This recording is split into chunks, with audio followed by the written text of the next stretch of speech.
I'm expanding on the idea of just down, down, down, down, down, down. A strum, a bass note or a strum on each of the 4 beats. And I'm throwing in 8th note and 16th note strums.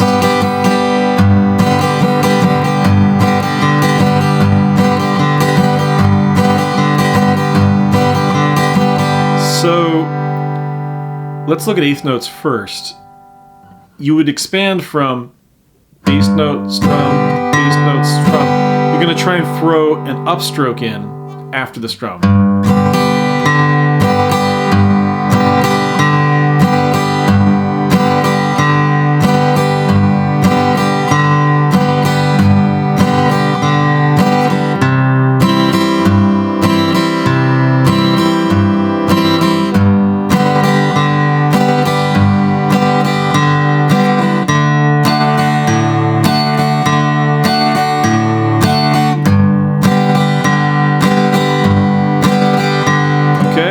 Now, let's just kind of, I'll play a little snippet using the ideas we've talked about so far.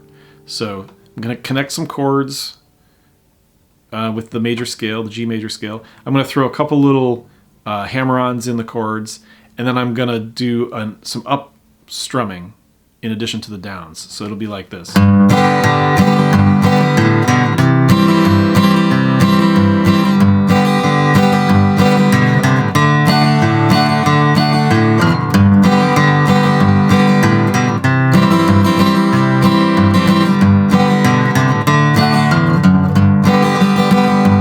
Flub up there, but that's the general idea. Okay, so I think we've talked about most of what I was doing in that song. One little other strum,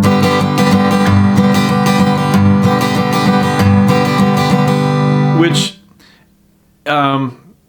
is a 16th note. So if you think of our downstrokes, our most basic pattern being a quarter note pattern.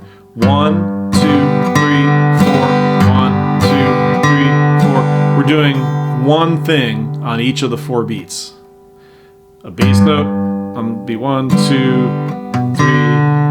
1, 2, 3, 4. If you add an upstroke on the strums, you're now adding an 8th note because you're taking that beat. So here's beat 1, here's beat 2, but we're dividing it in half. We got a downstroke and upstroke. So we would count and 1, 2, and 3, and 4, and 1, and 2, and 3, and 4, and 1, and 2, and 3, and 4, and 1, and 2, and 3, and 4. So those are 8th notes. And to be honest, that's about the most you're going to want to divide up most of these songs. 16th notes are really a kind of a little flourish. We would have to divide up each of our beats again so that we have, the best way to count it is 1 E and a, 2 E and a, 3 E and a, 4 E and a. But I'm definitely not counting that in my head when I'm playing the song. You just want to get familiar with being able to do 4 strums, down, up, in the space of 1 beat. So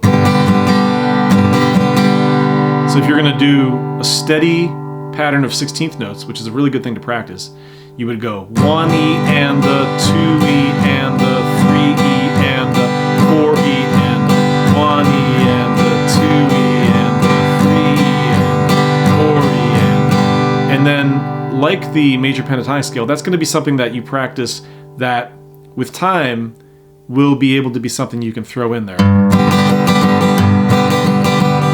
2 E and a, 1, 2 E and the, 3 E and the.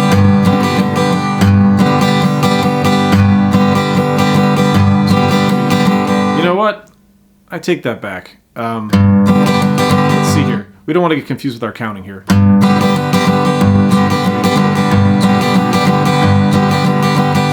So, once you're comfortable doing that 8th note strum, I mentioned 16th notes earlier. Those don't actually come into the picture the more I think about it. I don't think we should confuse the issue.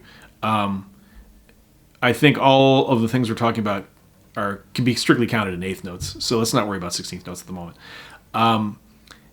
Once you're comfortable with bass note, down, up, bass note, down, up, bass note, down, up, last thing that I think I'm doing once in a while is shifting into just pure strumming. So 1, 2, and 3, and 4, and 1, 2, and 3, and 4, and 1, 2, and 3, and 4, and 1, 2, and 3, and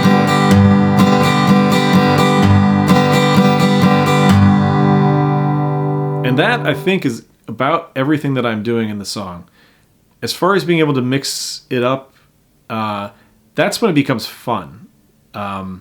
Because you are improvising, you're playing those ideas on the fly, because once you're comfortable enough with these little runs and the strums and so forth, each time you're going through a different verse of the song, you can just mix and match. The same way a drummer would put in little fills. You're keeping the beat with the basic pattern, but then when you want to, you can throw